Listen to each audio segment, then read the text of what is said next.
ఒక 5 క్వెషన్‌లు ఫన్నీగా మీకు అనిపించి ఇది కూడా ఏందిరా జీవితం దీంట్లోకి ఎళ్ళాలంటే ఇది కూడా చెప్పాల్సొస్తదని? అదా ఆ! మీ ఫ్రెండు ఆ! ఒక అక్రమ సంబంధం పెట్టుకుంటే, మీ ఫ్రెండ్ వాళ్ళ గర్ల్ ఫ్రెండ్ అక్రమ సంబంధం వేరే వాళ్ళతో రిలేషన్‌లో ఉంటే, నువ్వు మీ ఫ్రెండ్‌కి చెప్తావా? చెప్పవా? హ్మ్. నాకేం అవసరం చెప్పు. వాడి కామలో ఆళ్ళు వాడికి కాబరే వాడు పెడతాడు. నువ్వు చెప్తావా? చెప్పవా? ఆహా! ఓకే. చెప్పనంటే మళ్ళీ ఇంకొకటి. ఆ! ఎందుకు చెప్పవు? ఆ! చెప్తా అంటే ఎందుకు చెప్తావు? ఆ! అది కూడా అది. ఓకే. ఇంకోటి మన పర్సనల్ నాకు అలా నచ్చని విషయం ఏంటంటే చెప్పనా, మీ గర్ల్ ఫ్రెండ్ కావచ్చు లేదా మీ భార్య కావచ్చు, ఆ! మీరే ఆమె మీ ముందు తప్పు చేసి మీకు రెడ్ హ్యాండెడ్ దొరికితే మీరు ఏం చేస్తారని అడుగు. నాకు మామూలు కోపం రాలేదు పక్కన కూర్చున్నాను మీద. హ్మ్. ఏం క్వశ్చన్ ఇది, ఏం మాట్లాడుతున్నావు అని అంటే అన్నా అదేముందన్న, హ్మ్. మేము ఇలా పని చేసేటోళ్ళమే, మాకేం పాపం తెలుసు? అవునులే. ప్రింట్ ఇచ్చిర్రు వాళ్ళు. మాకేం పని చేస్తాం అన్న, మాకు ఇదేం క్వశ్చన్ అన్న. హ్మ్. పెళ్లిగానోడి కోపం రాదు, పెళ్ళైనోడి అవును. కోపం రాదా? పెళ్లిగానోడి కంటే మనకు లేదు కానీ ఏదో ఆ! చెప్తాడు. ఏదో రాస్తాడు. అవును. పెళ్ళైనోడు ఎట్లా అంటే, ఇప్పుడు నువ్వు నేను సర్దుకపోతా అంటే నువ్వు ఎడ్డోని అన్నట్టు, నరుకుతా అంటే నువ్వు కోపం కోపదారి మనిషి. మనిషి, క్రిమినల్ అన్నట్టు. అంటే అన్ని పూర్తిగా హ్మ్. ఈ బుక్ను పట్టుకోవే ఆడ చెప్తారనమాట క్వశ్చన్స్కి ఆన్సర్. ఓకే. ఓకే. ఆడ నీ యాంగ్రీ ఏంది, నీ కోపం ఏంది, నీ అలవాట్లు ఏందని నేను రాసిన. హ్మ్.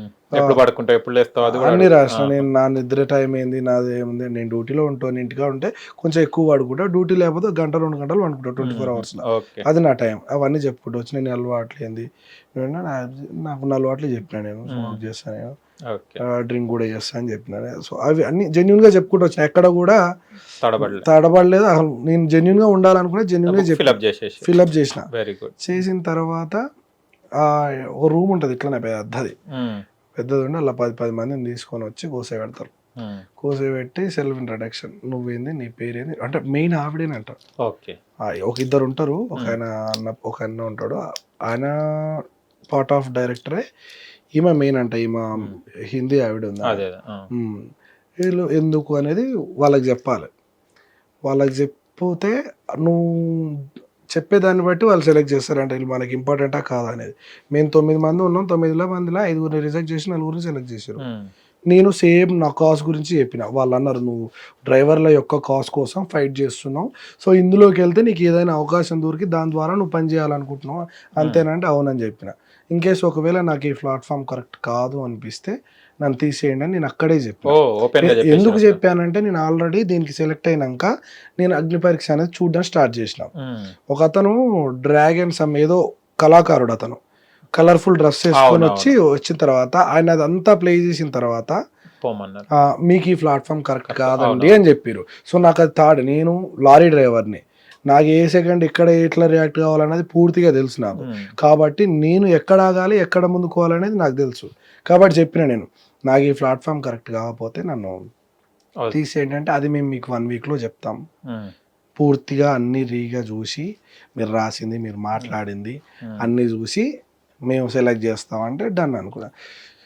ఎప్పుడైతే జీడీకి మీరు నెక్స్ట్ రౌండ్ సెలెక్ట్ అయ్యారు అని అన్నారో అప్పుడు నాకు హోప్స్ హోప్ వచ్చింది. వచ్చినాయి. ఓకే. ఎందుకంటే ఒక కాస్ట్‌తో ఉన్నారు కాబట్టి నచ్చింది. నా జీవితం, నేను ఒకరోజు జీడీకి పోయింది, ఒకరోజు ఇంటికాడ ఇటు వచ్చిన, నా టైం బాగుండి అదే టైంకి ఇటు వచ్చిన, లారీ ఇంటి దగ్గర ఆపా, వచ్చిన, వచ్చేది చూసుకున్నా, మళ్ళీ నేనే అన్లోడింగ్కి వెళ్ళిన, మళ్ళీ లోడ్ చేసుకొని వస్తుంటే మీరు నెక్స్ట్ రౌండ్ సెలెక్టెడ్ అని మెయిల్ వచ్చింది. ఓకే. కథం, నాకు పూర్తిగా హోప్ వచ్చింది. ఎందుకంటే చెప్పనా, నేను చేసేదానికి ఇది కరెక్ట్ కాదనుకుంటే మీరు నన్ను ఇక్కడే రిజెక్ట్ చేయండి అని చెప్పారు కాబట్టి ఓపెన్‌గా అయినా సరే నాకు వచ్చిందంటే రైట్, నేను వెళ్తున్న హౌస్కి 100% అన్న నమ్మకం నాకు వచ్చింది.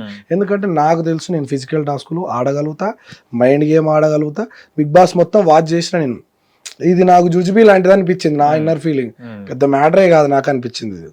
సో ఆ తర్వాత నేను వీళ్ళిడికి రమ్మన్నారు 5 నుంచి 25 వరకు. జీడీ జరిగేటప్పుడు కెమెరాస్ ఉంటాయా? నేను నార్మల్ డిస్కషన్ కెమెరాస్ ఉంటాయి. పెద్ద కెమెరా పెట్టి అందరిని ఇట్లా కూర్చోబెట్టి విత్ రికార్డ్ అంతా. మీకు తెలిసిన వాళ్ళు ఉన్నారు ఎవరైనా ఇన్ఫ్లుయెన్సర్స్ దాంట్లో? జీడీలో లాస్ట్ సమీర్ అన్న అని ఒక ఆయన ఉన్నాడు, కమీడియన్, మన వరంగల్. ఓకే. మళ్ళీ వచ్చాడు అబ్బాయి. వాళ్ళు వచ్చిండు, జీడీలో రిజెక్ట్ చేసిరు ఆయనని. అచ్చా. నెక్స్ట్ ఆర్సీకే మా టీమే, ఆర్సీకే తెలుసు, తెలుసు వైజాగ్. ఆర్సీకే మా టీమే.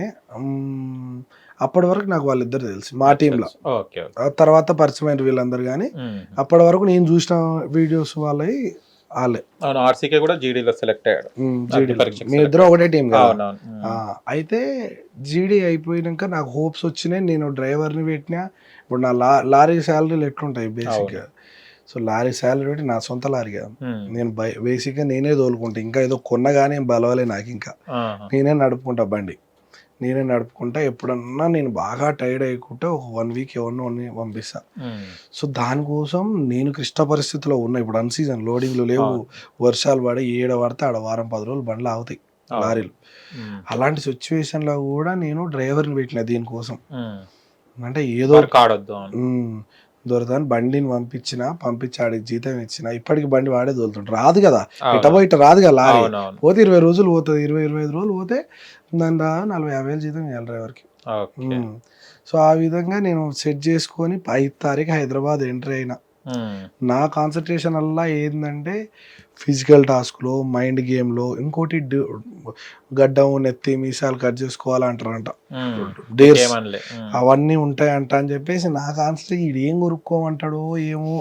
మీ టెన్షన్ మీకుంది. కానీ నాకు ఎంతసేపు నేను నా విషయం చెప్పిన కాబట్టి ఈ రీజన్ మీద నన్ను తీసేస్తారని నేను ఎక్స్పెక్ట్ చేయలేదు. ఉమ్, ఇంకేదైనా డేర్ చేపిస్తారేమో, ఉమ్, ఇంకేదన్నా చేపిస్తారేమో అని నేను రెడీగా ఉన్నా. నేను ఉమ్, ఏం చేసినా రెడీగా ఉండడానికి. ఇప్పుడు ఆల్మోస్ట్ నా చేతులు చూడాలి అవును. కఠినమైన చేసిన కట్టిన. గట్టి నేను ఏదైనా చేయగలుగుతానే నమ్మకం నాకున్నది. అదే. సో 1 డే అయిపోయింది, ఇంటికి పంపించారు. అంటే అకామిడేషన్ వాళ్ళు ఇచ్చారు కదా, ఆహా. సంతకాలు పెట్టించుకోరు ప్రీ ప్లాన్గా వచ్చిన రోజు అందరికీ. ఉమ్, అగ్రిమెంట్ మీద సైన్ చేసిరు. ఇది అయిపోయిన తర్వాత ఇలాంటి సందర్భం ఒకటి వస్తుందని ముందు జాగ్రత్తగా ఉమ్, చేసిరు అనమాట. ప్రతిదానికి ఒక లిమిట్ ఉంటుంది కదా, అవును. చేయకూడదంటే మరీ జరిగిన న్యాయానికి మూసుకొని కూర్చోలేం కదా. ఉమ్, ఇప్పుడు సైన్ చేసినామని చెప్పేసి ఎంత పెద్దది జరిగినా కానీ సైలెంట్గా ఉండలేం కదా. అవును.